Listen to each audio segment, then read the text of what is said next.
जय हिंद। कैसे हैं आप सभी लोग? आशा है आप सभी लोग अच्छे होंगे। तो हम आ गए हैं 10th एनसीईआरटी मैथ के प्रश्नावली 1.2 को लेके, जिसमें आज हम इनके पहले सवाल को देखने वाले हैं। तो चलिए क्लास को शुरू करते हैं। हमारा क्वेश्चन दिया गया है, निम्नलिखित संख्याओं को अभाज्य गुणनखंडों के गुणनफल के रूप में लिखें। हमें संख्याएं दी गई हैं जिन्हें हमें अभाज्य गुणनखंड के गुणनफल के रूप में लिखना है। तो चलिए देखते हैं ये क्या है। सबसे पहले आपको अभाज्य गुणनखंड देखने से पहले हमें गुणनखंड के बारे में जान लेना चाहिए कि गुणनखंड आखिर होता क्या है। तो हमें सवाल पूछा जाए आपसे कि 2 का गुणनखंड क्या क्या है। 2 का जो गुणनखंड है बताइए वो क्या क्या है। तो आप कहिएगा सर 2 किस किस के पहाड़े में आता है। कहिएगा सर 1 क्या आता है, खुद 1 के पहाड़े में आता है और वो खुद के पहाड़े में आता है। ठीक है। अब आप पूछा जाए कि 3 का गुणनखंड क्या है, तो आप कहिएगा सर जो ये 3 है वो 1 के पहाड़े में आता है और खुद अपने पहाड़े में आता है। पूछा जाए कि सर 4 का गुणनखंड क्या है, तो कहिएगा सर ये जो 4 है वो आता है 1 के पहाड़े में, आता है सर 2 के पहाड़े में, आता है अपने पहाड़े में 4 के पहाड़े में। पूछा जाए 5 का गुणनखंड क्या क्या होगा, 5 का गुणनखंड क्या क्या होगा। कहिएगा 1 होगा सर, 5 होगा। पूछा जाए 6 का गुणनखंड क्या होगा, 6 का जो गुणनखंड होगा वो क्या होगा, तो कहिएगा सर 1 होगा, 2 होगा, 3 होगा और वह 6 होगा। कहिएगा सर 7 का गुणनखंड क्या होता है। हम पूछें आपसे कि 7 का गुणनखंड होता क्या होता है, तो कहिएगा सर 7 का जो गुणनखंड है ना वो 1 है और 7 है, क्योंकि 7 वो 1 के पहाड़े में आता है और फिर अपने पहाड़े में आता है। फिर 8 का गुणनखंड यदि आपसे पूछा जाए, 8 का गुणनखंड, 8 का गुणनखंड यदि आपसे पूछा जाए तो क्या कहिएगा सर जो 8 है वो 1 के पहाड़े में आता है, सर ये 2 के पहाड़े में आता है, फिर 4 के पहाड़े में आता है, फिर 8 के पहाड़े में आता है ना। यदि आपसे पूछा जाए कि 9 का गुणनखंड क्या है, 9 का गुणनखंड क्या है, 9 का गुणनखंड क्या है, तो कहिएगा सर यहाँ पे भी जो 9 है वो 1 के पहाड़े में आएगा, फिर 3 के पहाड़े में आएगा और सीधा फिर जाके अपने पहाड़े में आएगा। पूछा जाए 10 का गुणनखंड क्या है, 10 का गुणनखंड क्या है, गुणनखंड क्या है, तो कहिएगा सर 1 के पहाड़े में, 2 के पहाड़े में, 5 के पहाड़े में और फिर अपने जस्ट अपने पहाड़े में। तो इस तरह से हम गुणनखंड निकाला करते थे बचपन में। तो ये था गुणनखंड। 2 का गुणनखंड क्या होता है, 1 2, 3 का क्या होता है 1 3, 4 का क्या होता है 1 2 4, 5 का क्या होता है 1 5, 6 का क्या होता है 1 2 3 6, 7 का क्या होता है 1 7, 8 का क्या होता है 1 2 4 8, 9 का क्या होता है 1 3 9, 10 का क्या होता है 1 2 5 10। इस तरह से ये गुणनखंड निकाला गया है। लेकिन इसमें आप यदि देखिएगा तो यहाँ पे संख्याएं जो है वो संख्याएं विषम भी है सम भी है, दोनों प्रकार की संख्याएं। देखिए एक हमारा विषम है, 2 हमारा सम है, यहाँ पे 2 सम है, 4 सम है, लेकिन 1 विषम है। यहाँ पे विषम विषम इस तरह है ना संख्या। देखिए यहाँ पे 2 है, यहाँ पे 6 है, यहाँ पे 3 है, सम विषम इस तरह से यहाँ पे हमारा संख्या का गुणनखंड आया है। कैसा आया है, तो वो कभी सम भी आया है कभी विषम भी आया है, दोनों प्रकार का आया है। लेकिन जो अभाज्य गुणनखंड है, जो अभाज्य गुणनखंड है इसमें क्या होता है कि जो गुणनखंड होगा वो हमेशा अभाज्य संख्या होगा। कैसी संख्या होगी, अभाज्य संख्या। सिंपल वाले गुणनखंड में क्या होता है वो संख्या विषम भी हो सकती है, सम भी हो सकती है, सम भी हो सकती है, विषम भी हो सकती है, प्राकृत भी हो सकती है ना, इस तरह से होती है। लेकिन अभाज्य गुणनखंड में क्या होता है, लेकिन अभाज्य गुणनखंड में क्या होता है, जो गुणनखंड निकलता है वो अभाज्य संख्या होता है। क्या होता है, अभाज्य संख्या। हम किसी एक का उदाहरण लेके दिखाते हैं। जैसे यहाँ पे है संख्या 8, 8 का यदि हम अभाज्य गुणनखंड निकालें, 8 का यदि हम अभाज्य गुणनखंड निकालें तो किस तरह से निकालेंगे, किसका निकाल रहे हैं, तो 8 का निकाल रहे हैं। ऐसे लिखिए 8 का अभाज्य गुणनखंड, 8 का अभाज्य गुणनखंड, 8 का अभाज्य गुणनखंड कैसे निकालिएगा, सर ये 8 है, हाँ ये 8 है, इसका गुणनखंड निकालिए सर। कैसे निकालिएगा, भाग लगाकर। कैसे निकालिएगा, भाग लगाकर। तो किन संख्याओं से भाग देना है, हमें देना है अभाज्य संख्याओं से भाग। जैसे अभाज्य संख्या क्या क्या है, तो सबसे शुरू होती है वो 2 से, फिर 3 से, फिर 5 से, 7 से, 11 से, 13 से, 17 से, 19 से, 23 से, इस तरह से फिर आगे 29 से, 31 से, इस तरह से हम संख्याओं से भाग लगाते हैं। तो सबसे पहले किससे लगाते हैं, सबसे छोटी संख्या से, उसके बाद उससे बड़ी, फिर उससे बड़ी, फिर उससे बड़ी, नहीं कटेगा तो फिर उससे बड़ी। जब हम 2 से लगाएंगे भाग तो क्या आएगा 4, फिर जब 2 से लगाएंगे तो क्या आएगा 2, फिर 2 से जब लगाएंगे तो क्या आएगा 1 आएगा। इस तरह से 8 का जो अभाज्य गुणनखंड निकला है, 8 का जो अभाज्य गुणनखंड निकला है वो क्या निकला है, तो सिर्फ और सिर्फ अभाज्य संख्या निकली है। यहाँ पे यदि आप देखें तो 8 का गुणनखंड क्या था, 1 2 4 8 था, लेकिन जब हमने अभाज्य गुणनखंड निकाला, याद रखिए जब हमने सिर्फ और सिर्फ गुणनखंड निकाला तो 1 2 4 8 आया, लेकिन जब हम अभाज्य गुणनखंड निकालेंगे तो क्या आएगा 2 2 2, यानी सिर्फ और सिर्फ अभाज्य संख्या आएगी। ठीक है, तो ये था अभाज्य गुणनखंड, समझ गए ना। गुणनखंड से थोड़ा अलग है अभाज्य गुणनखंड, जरा सा अलग है। अभाज्य गुणनखंड में संख्याएं जो होती है, जो गुणनखंड होता है वो अभाज्य होता है, अभाज्य संख्या होता है, समझ में आ गया। तो अब हमारा सवाल क्या कहता है, कहता है निम्नलिखित संख्याओं, नीचे दी गई जो संख्या है, निम्नलिखित संख्याओं को अभाज्य गुणनखंडों के गुणनफल के रूप में लिखें। अब हमें इसको गुणनफल के रूप में लिखना है, आइए लिखते हैं। सबसे पहले मैं इसे रफ कर देता हूं, और सबसे पहला सवाल जो हमारा दिया गया है वो दिया गया है 140, 140 दिया गया है, तो इसको नोट कीजिए। पहला सवाल 140, यानी इसको मैं एक बार ये क्वेश्चन है इसलिए इसको जरा सा सेपरेट यानी अलग कर देते हैं। ये सवाल था, इसको अलग कर दिए। क्या दिया है 140, यहाँ लिखिए हल, हम हल करना शुरू कर रहे हैं। हल किस सवाल का हल कर रहे हैं, तो पहला सवाल का हल कर रहे हैं।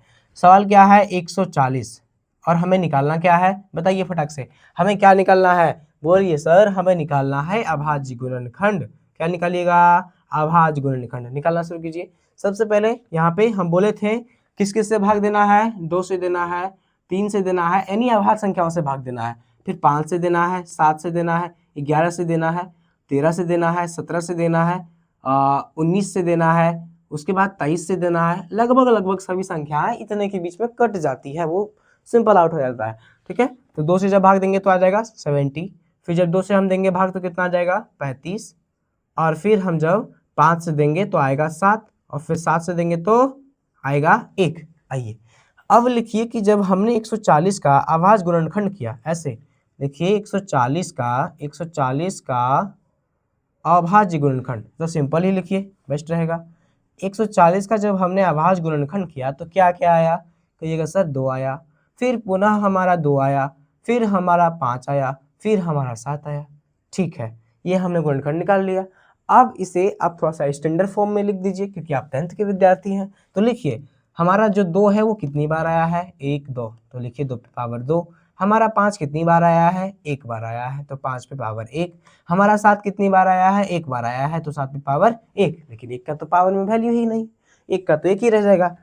ठीक है, जिसको हटा दीजिए, बस ये हमारा हो गया आंसर, ये हमारा आ गया आंसर।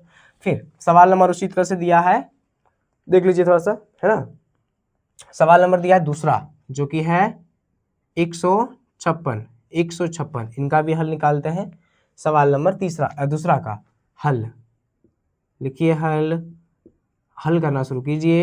156 दिया हुआ है, हम भाग लगाना शुरू करेंगे कि सबसे पहले 2 से, 3 से, 5 से, इस तरह से। सबसे पहले हम 2 से भाग लगाएं तो आएगा कितना 78, 78 आ जाएगा। फिर हम जब भाग लगाना शुरू करेंगे, फिर जब हम भाग लगाएंगे तो आ जाएगा हमारा 39, फिर अब 2 से भाग नहीं लगने वाला है तो आएगा हमारा 13, और फिर 13 से लीजिएगा तो आएगा हमारा 1। अब 156 का जब हमने अभाज्य गुणनखंड किया तो क्या क्या आया, आया है हमारे पास 2, फिर गुने 2, फिर गुने 3, और फिर गुने 13। अथवा स्टैंडर्ड फॉर्म में लिखिए, कैसे लिखिएगा, तो 2 दोबरी आया है सर, तो इसको 2 पे पावर 2 लिख सकते हैं। 3 एकेबरी आया तो 3 को कुछ रहने दीजिए, 13 को भी रहने दीजिए। ये हमारा हो गया सेकंड आंसर। अब सवाल नंबर बारी है तीसरा का। थर्ड सवाल क्या है, तीसरा सवाल क्या है, तीसरा सवाल दिया है जरा सा बड़ा है, बस थोड़ा सा बड़ा है ये सवाल। लिखता है 38 25, इनका निकालना है हमें अभाज्य गुणनखंड। क्या निकालना है, अभाज्य गुणनखंड निकालना है। तो लिखिए हल, सॉल्यूशन, लिखा है 38 25, इसको चलिए हम काटना शुरू करते हैं। तो देखिए सबसे पहले 2 से तो ये कटेगा नहीं, 3 से ये कट सकती है, तो 3 से जब कटेगा तो कितना आएगा, तो आएगा 1275। कितना आने वाला है, 1275 आने वाला है। फिर यदि आप देखते हैं तो 3 से क्या ये कैंसिल आउट हो रहा है, तो देखिए जरा भाग लगा के ही देखिए,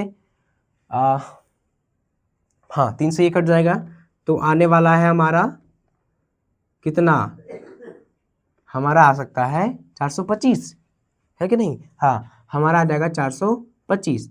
अब 425 को आप 2 से काट नहीं पाइएगा, तो हमें 5 से देना पड़ेगा, तो 5 अठे 40, 5 अठे 40 और 5 पचे 25, आ गया हमारा 85। अब 85 को काटिए 5 से, फिर आएगा हमारा 17, और 17 को तो किसी से काटा ही नहीं जा सकता, वो तो अपने बलवान है, तो 17 से कट जाएगा। अब लिखिए वहाँ पे कि 38 और 25 का जब हमने गुणनखंड निकाला तो आया क्या क्या, आया 13 गुने 13 गुने 5 गुने 5 गुना 17, ये हमारे पास आया है। तो स्टैंडर्ड फॉर्म में लिखिए, 3 आया है 2 बरी तो लिखेंगे 3 पे पावर 2, 5 आया है 2 बरी तो लिखेंगे 5 पे पावर 2, 17 आया है 1 के बाद तो लिख देंगे 1 बार, बस ये हमारा हो गया आंसर। बताइए यदि यहाँ पे जो 3 है वो 8 बार आता तो क्या लिखते, तो हमको लिखना पड़ता 3 पे पावर 8। यदि 5 7 बार आता तो क्या लिखना पड़ता, तो लिखना पड़ता 5 पे पावर 7। ये तो बेसिक चीजें हैं, तो आपको पता होगी, ठीक है। तो देख लीजिए एक बार सवाल, इन सवालों को, है ना, 1 2 3 सवाल हमारा हल हो चुका है। देखेंगे आप चौथा सवाल को, ठीक है, रफ करता हूं मैं बोर्ड को।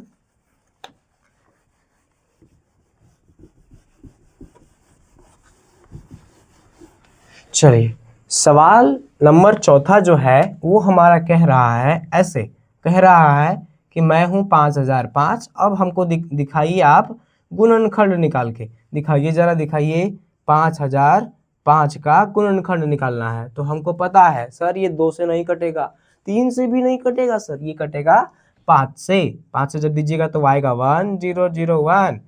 फिर जब हम इसको ये अब नहीं कटने वाला है, अब इसको सीधा आप लगाना पड़ेगा कितना से, 7 से, तो वो आएगा 143। कितना आएगा, 143।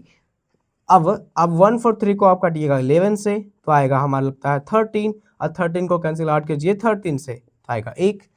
अब 5005 का जब हमने गुणनखंड निकाला, वो भी अभाज्य वाला गुणनखंड, तो आया क्या क्या, आया 5 गुने 7 गुने 11 गुने 13। बस ये हो गया हमारा आंसर, ठीक है। लास्ट क्वेश्चन जो कि दिया हुआ है हम लोग का, ये दिया है 74 29। करिए, क्या कर रहे हैं इसका, हम फटाक से बताइए क्या कर रहे हैं। हम कर रहे हैं सर इसका गुणनखंड निकाल रहे हैं। तो कौन सा गुणनखंड निकाल रहे हैं, अभाज्य गुणनखंड निकाल रहे हैं, तो निकालेंगे फटाफट। तो हम जब आप इसको काटना शुरू कीजिएगा ना तो आप परेशान हो जाइएगा। देखिए ये जो संख्या दी गई है ना 2 से कटेगी, ना 3 से कटेगी, ना 5 से कटेगी, ना 7 से कटेगी, तो कटेगी किससे, तो यार हम लोग देखें यहाँ पे कि ये जो संख्या है वो 17 से कट जा रही है, तो कितना कट रही है, तो आ रही है 437। अब ये जो 437 है ये भी नहीं कट रहा था, तो हमने क्या किया, बड़ी संख्याओं से लगाना शुरू किया, तो ये 19 से कट गया, तो आया कितना, कितना आया 19 से कटने के बाद, आया सर 23। अब 23 को जब हमने तोड़ा तो आया 1। फिर अब इसको लिख दीजिए, 74 29 का जब हमने अभाज्य गुणनखंड किया तो आया क्या क्या, आया 17 गुने 19 गुने 23। ये हो गया हमारा आंसर।